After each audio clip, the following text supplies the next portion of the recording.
eroding market shares, and increasingly in the last decade became very out of tune with consumers.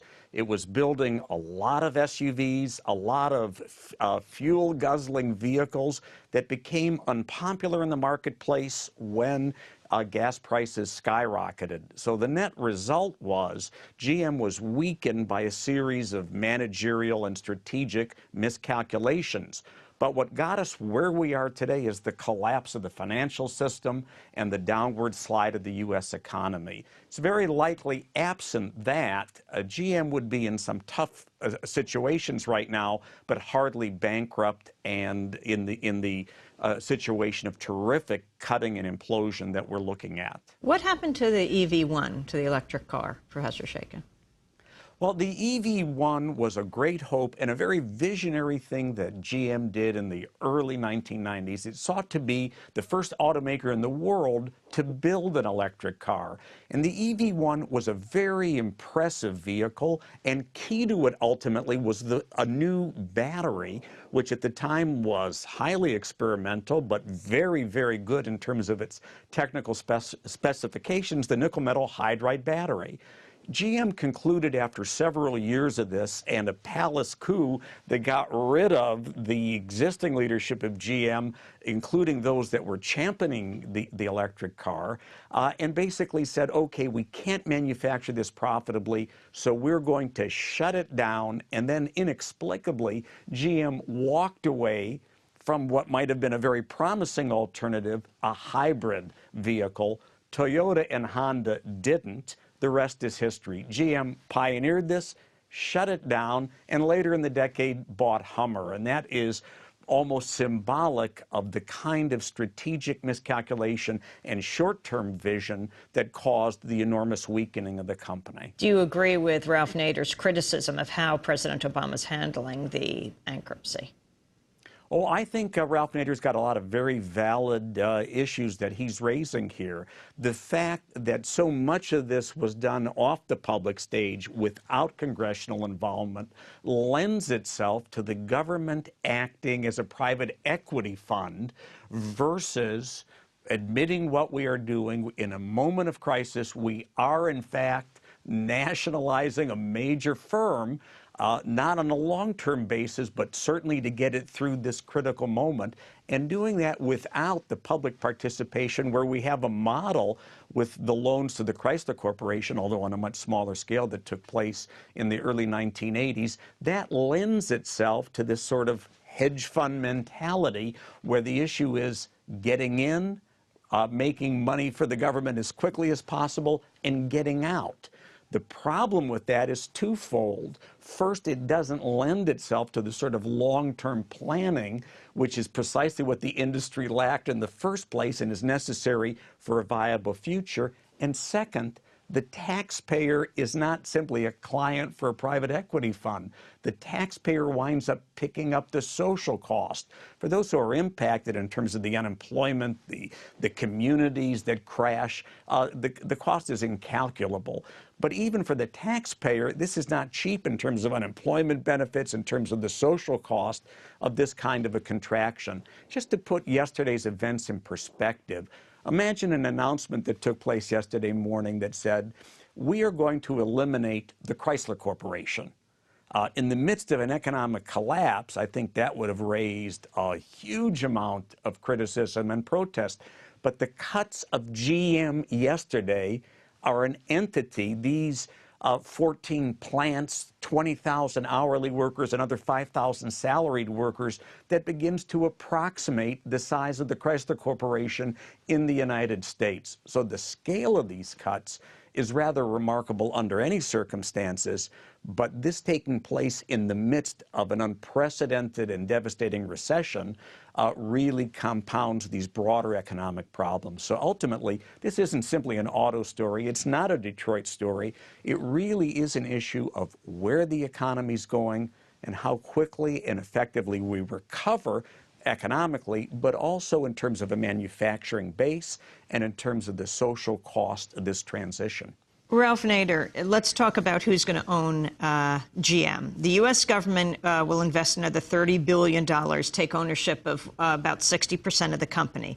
The Canadian government, a union health trust, and current bondholders would own the rest. The Union Health Fund is set to own something like 17.5% of GM shares and 55% of Chrysler's. So the UAW, both representing the workers and being owners, explain how this works and how you feel it should work and the power of the union here.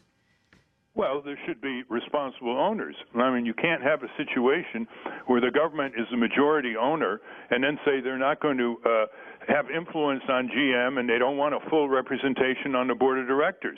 What happens if that occurs, and that's what Obama clearly implied in his statement yesterday, what happens is we end up with a situation of bailing out the auto companies and then facilitating moving production overseas. We end up not leveraging the public's or the taxpayers' investment to protect jobs and manufacturing capacity in this country, as well as furthering statutory goals and safety and environmentally proper technologies. A good example of that is the Kenosha plant in Wisconsin. After Chrysler was pushed into bankruptcy by the U.S. government, the Kenosha plant was under the impression that they were going to survive.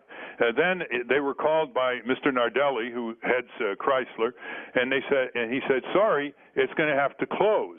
Well, the Kenosha plant is a up-to-date engine manufacturing plant that has won several awards. It has 800 workers, and the bulk of that production is going to Mexico. Now, that's an example. Why are we using tax dollars to facilitate the export of whole plants and jobs to communist dictatorships in China and to oligarchic authoritarian regimes in Mexico who have turned workers into serfs and deny them independent unions and other rights that workers should have in any countries that we have trade dealings with. Now, we have raised these questions in letters to Mr. Obama and Chairman Henderson of GM now twice. They don't reply to letters. They don't reply to the press's inquiries.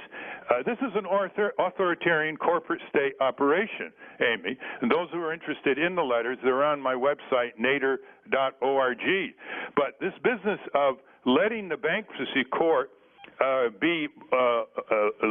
letting the bankruptcy court allow Obama to put tens of billions of dollars into Chrysler and be irresponsible for it, has to be closely examined. The bankruptcy judge is basically a tool of this corporate state policy and under very rigid bankruptcy proceedings under Chapter 11. That's a story all by itself. And he is basically putting his gavel down again and again, as he did in the Chrysler bankruptcy, getting rid of all the claimants and creditors and the rights of people who are going to suffer when this sub-economy called General Motors and Chrysler is further collapsing in terms of closing dealers and closing factories and laying off workers and moving to other regimes abroad.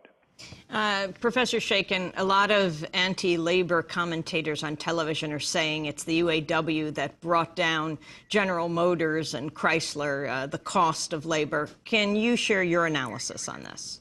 Sure, and that's so widely repeated that if you had $1 for each time that's said on radio right now, you could buy General Motors. But it's factually simply untrue. Of course, labor costs are a critical factor for any company, and they become particularly critical when you have a downturn.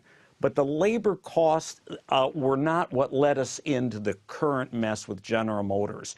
How do we know that? Because GM had the same labor structure, significantly higher than today, in the 1990s and earned billions when it was in tune with the market and its vehicles were selling. So it's not labor costs that got us here, but they become a very convenient culprit.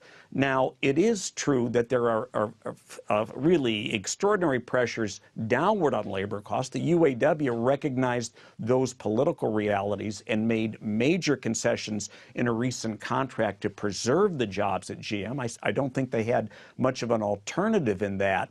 But cutting labor costs won't get us out of this, and we forget that the flip side of the labor cost is purchasing power. In the 1950s and 60s, GM and the U.S. auto industry paid the highest industrial wage in the world and made billions for their shareholders, and that translated into a very vibrant, growing economy because workers spent that money and that created even more jobs. So to the extent that you hammer labor costs down and you use that as your exclusive focus, essentially what you're saying right now is, well, what we need in this economy is less purchasing power. That's hardly a route for economic recovery and completely misstates how we got into the current situation. And unless we understand that clearly, it's going to be far more difficult to get out of it. And the issue of health care, GM, Chrysler, Ford paying more for steel, paying more for health care than they do for steel. Well, that is a huge issue, and in part the largest single component of that, until very